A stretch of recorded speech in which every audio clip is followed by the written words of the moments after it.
오늘 이 아침에 부를 찬송 9장.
창세기 26장 34절에서 27장 29절까지의 말씀.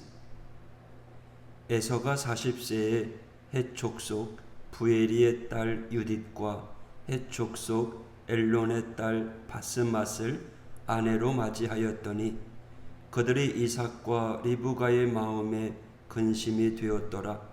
이삭의 나이가 많아 눈이 어두워 잘 보지 못하더니 맏아들 에서를 불러 이르되 내 아들아 하매 그가 이르되 내가 여기 있나이다 하니 이삭이 이르되 내가 이제 늙어 어느 날 죽을는지 알지 못하니 그런즉 내 기구 곧 화살통과 활을 가지고 들에 가서 나를 위하여 사냥하여 내가 즐기는 별미를 만들어 내게로 가져와서 먹게 하여 내가 죽기 전에 내 마음껏 네게 축복하게 하라. 그의 아들 에서에게 말할 때에 리브가가 들었더니 에서가 사냥하여 오려고 들로 나가매 리브가가 그의 아들 야곱에게 말하여 이르되 네 아버지가 네 형에게서 말씀하시는 것을 내가 들으니 이르시기를 나를 위하여 사냥하여 가져다가 별미를 만들어 내가 먹게 하여 죽기 전에 여호와 앞에서 네게 축복하라 하라 하셨으니 그런즉 내 아들아 내 말을 따라 내가 네게 명하는 대로 염소떼에 가서 거기서 좋은 염소 새끼 2마리를 내게로 가져오면 내가 그것으로 네 아버지를 위하여 그가 즐기시는 별미를 만들리니 네가 그것을 네 아버지께 가져다 드려서 그가 죽기 전에 네게 축복하기 위하여 잡수시게 하라. 야곱이 그 어머니 리브가에게 이르되 내 형 에서는 털이 많은 사람이요 나는 매끈매끈한 사람인즉 아버지께서 나를 만지실진데 내가 아버지의 눈에 속이는 자로 보일지라 복은 고사하고 저주를 받을까 하나이다.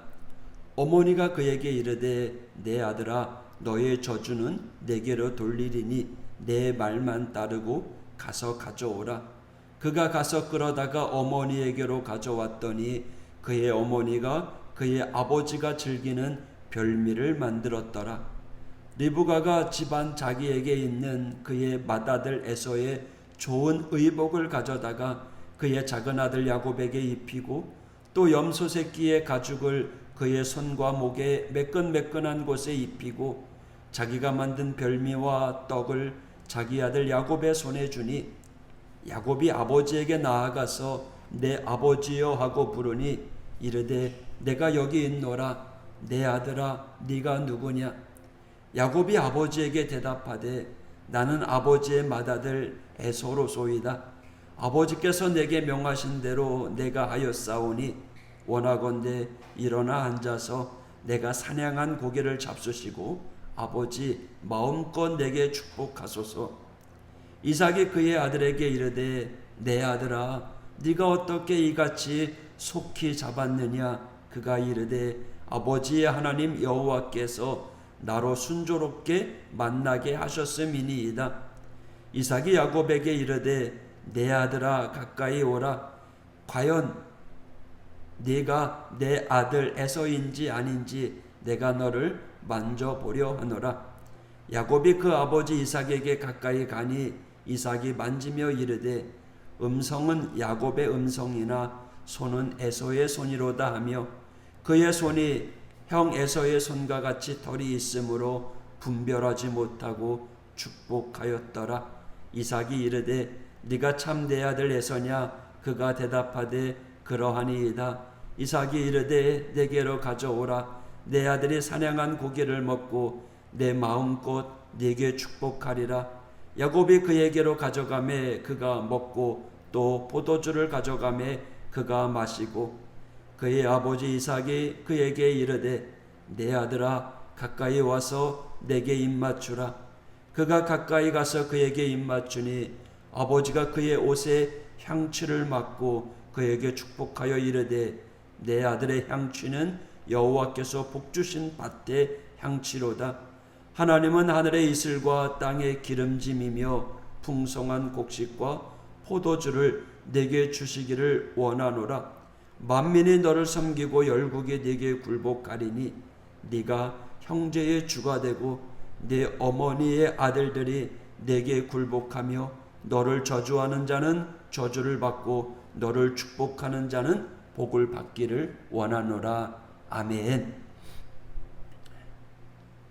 우리는 이 야곱이 하나님의 축복을 받았다라고 하는 결론을 통해서 하나님이 처음부터 에서는 버리고 그리고 야곱을 점찍었다라고 생각하기 쉽습니다.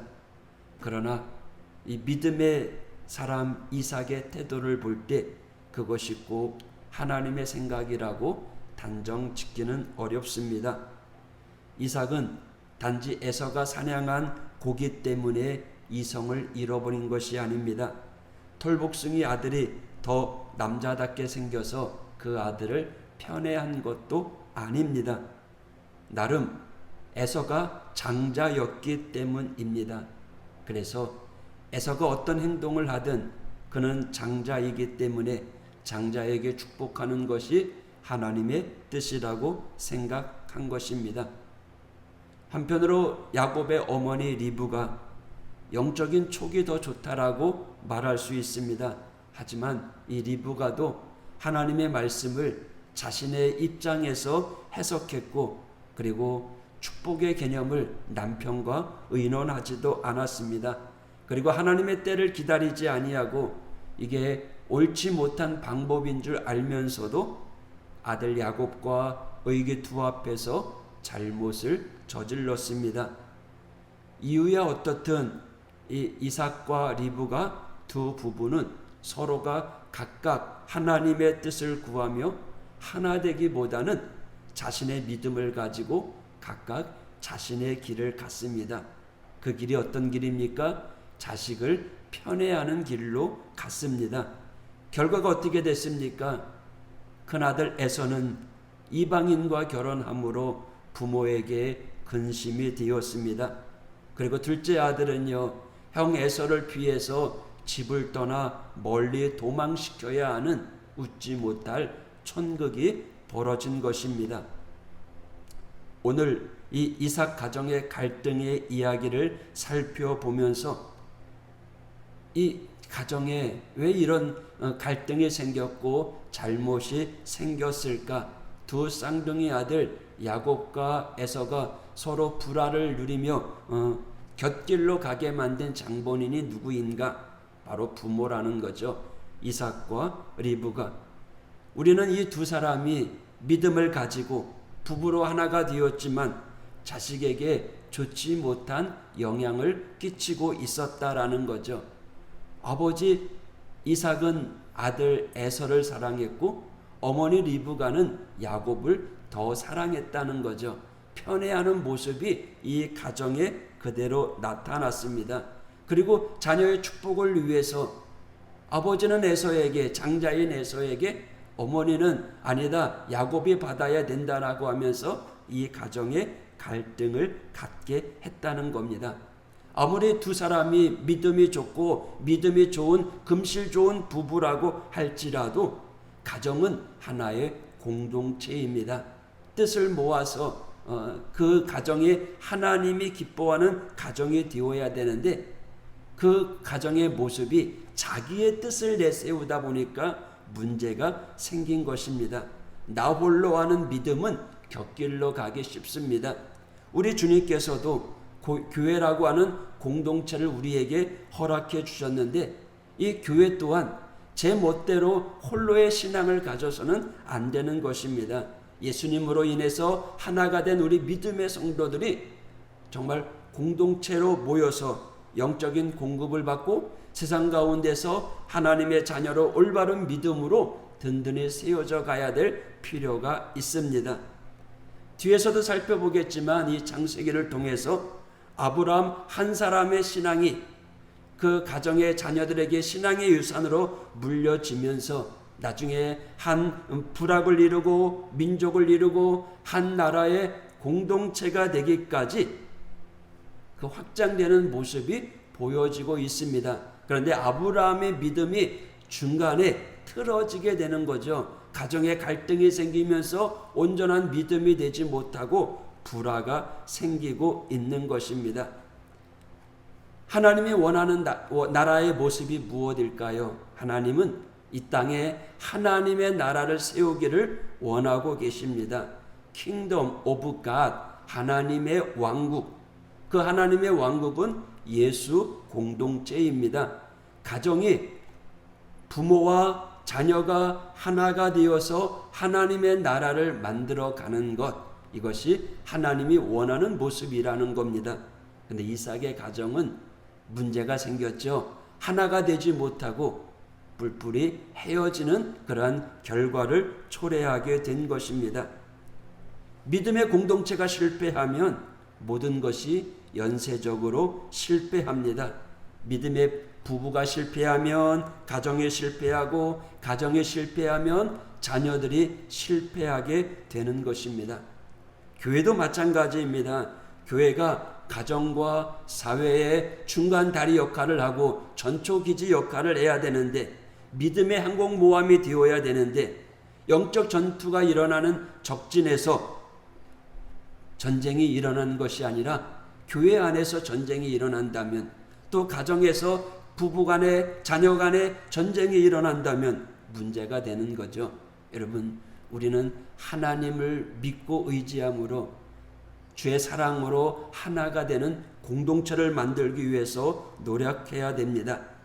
이 개인 신앙은요, 교회가 바로 세워지고 또 하나님을 믿는 믿음이 바로 세워질 때 존재한다는 겁니다.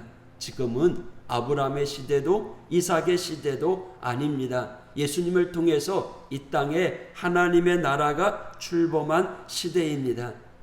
교회를 통해서 믿음의 가정이 바로 세워지고, 믿음의 가정을 통해 사무엘과 같은 영적 거장이 배출되어서 각 도처에서 하나님의 영향력을 이끌어가는 믿음의 사람들이 세워져야 된다라는 겁니다.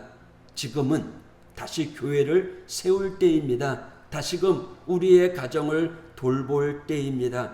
교회를 향하여 책망하시는 주님의 음성을 듣고 우리는 다시금 하나님께 나아오고 오직 하나님 중심으로, 교회 중심으로, 예배 중심으로 세워져가 하나님 보시기에 흔들림 없이 세워져가는 우리 믿음의 성도가 되어야 될 줄 믿습니다. 오늘도 우리를 향한 하나님의 뜻을 깨닫고 진정한 하나님의 나라가 우리 교회와 가정에 세워지기를 소망하면서 오늘도 주님 의지하며 나아가는 우리 모두가 되기를 축복합니다. 기도하겠습니다. 하나님 아버지, 이삭의 가정에 갈등이 생겨서 서로를 원망하고 또 뿔뿔이 헤어지는 그러한 비극의 결과를 맞게 되었습니다. 부모의 일이 자녀에게 상처가 되고 자녀의 일이 부모에게 근심이 되었던 이삭의 가정을 바라보면서 주님, 우리의 가정과 교회를 다시금 돌아봅니다. 부모가 바로 서서 하나님이 기뻐하는 믿음으로 세워지게 하여 주시고, 부모와 자녀가 하나가 되어서 신앙의 유산을 그대로 물려받아 하나님을, 예수님을 우리의 가정의 호주로 모시고 세워져가는 복된 가정, 또 주님의 몸된 교회가 될 수 있도록 하나님 함께하여 주옵소서. 이 한 주간을 살아갑니다.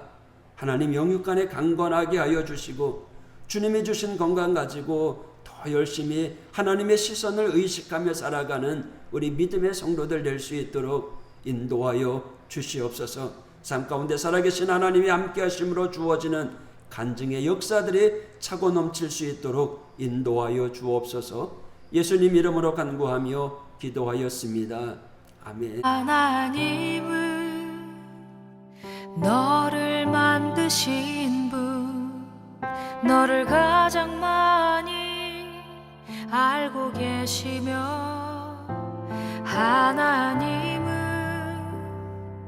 너를 만드신 분, 너를 가장 깊이 이해하신단다. 하나님은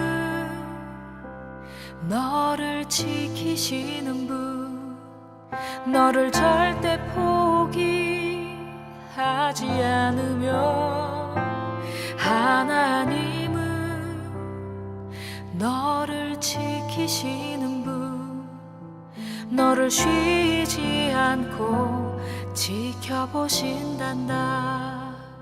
그의 생각 셀 수 없고 그의 자비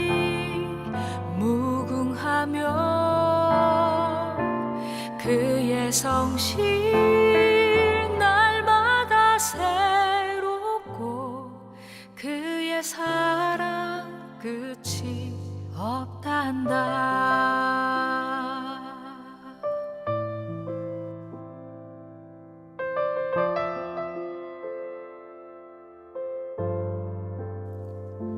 하나님은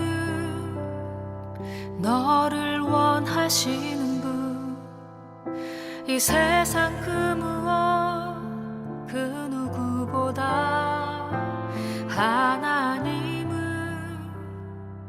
너를 원하시는 분, 너와 같이 있고 싶어 하신단다. 하나님은